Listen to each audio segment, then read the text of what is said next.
আপনারা কি ছোট্ট পটে ছোট্ট জবা গাছে এত সুন্দর ফুল ফোটাতে চান?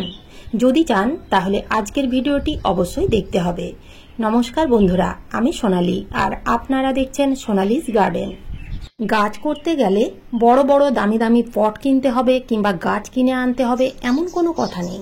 বাতিল হয়ে যাওয়া ফেলে দেওয়া পটে আপনারা সুন্দর গাছ করতে পারেন। আপনারা দেখতেই পাচ্ছেন ছোট্ট একটা বাতিল হয়ে যাওয়া বিস্কুটের কৌটোর মধ্যে সামান্য একটু মাটি দিয়ে কি সুন্দর জবা গাছ হচ্ছে। প্রত্যেকটা গাছের পাতা সবুজ আছে, গাছে কুড়িতে ভরে আছে এবং প্রত্যেক দিন 2-3টে করে ফুল কিন্তু ফুটেই চলেছে। এই জবা গাছটির বয়স 1 বছরের বেশি।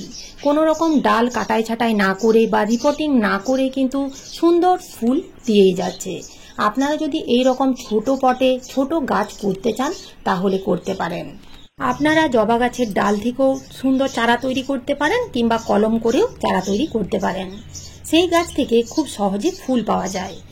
গাছের মাটি যদি ঠিকঠাক তৈরি করা থাকে তাহলে ছোট পটে কম মাটিতেও খুব ভালো গাছ করা যায়। আপনারা এখানে দেখতেই পাচ্ছেন ছোট্ট একটা পট এবং সামান্য একটু মাটিতে এত সুন্দর গাছ হচ্ছে এবং আপনারা দেখুন মাটি পুরো ঝুরঝুরে। মাটি যদি ঠিকমতো তৈরি করা না হয় তাহলে গাছের গ্রোথ সুন্দর হবে না এবং গাছে কিন্তু ফুলও আসবে না। যখনই আপনারা মাটি তৈরি করবেন একেবারে ঝুরঝুরে মাটি তৈরি করবেন।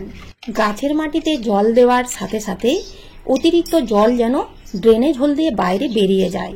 মাটি যদি ঠিকমতো তৈরি থাকে তাহলে অবশ্যই জল দেওয়ার সাথে সাথে যেটুকু জল নেওয়ার ক্ষমতা সেটুকু জল নিয়ে অতিরিক্ত জল বাইরে বেরিয়ে যাবে।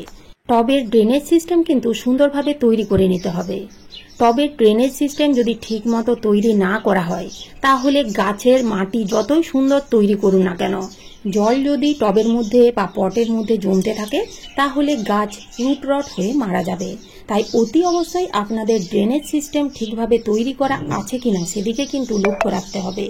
জবা গাছ খেতে খুব ভালোবাসে, তাই জবা গাছের মাটিতে কিন্তু পরিমাণ মতো খাবার দিয়ে যেতে হবে।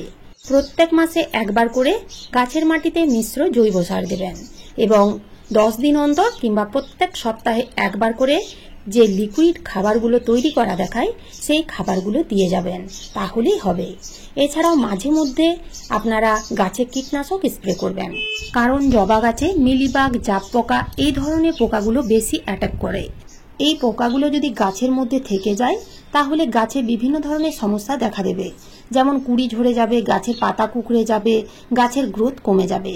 তাই আপনারা নিয়ম করে যে কোনো পেস্টিসাইড গাছে স্প্রে করবেন। এছাড়াও জবা গাছগুলোকে কিন্তু ফুল সানলাইটে রাখতে হবে। জবা গাছ ফুল সানলাইট ভালোবাসে। ফুল সানলাইটে রাখলেই জবা গাছ থেকে প্রচুর পরিমাণে ফুল পাওয়া যাবে।